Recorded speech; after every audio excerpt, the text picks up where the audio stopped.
Welcome back. We are now in the Canva Docs interface, and we are going to click this button, and we're going to see our magic area.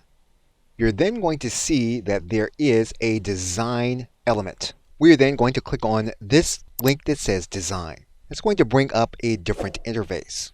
We are then going to search our document templates. We're going to use a keyword. Once we find the document template that we want, we're going to select it. Once we have it, we can then make our edits.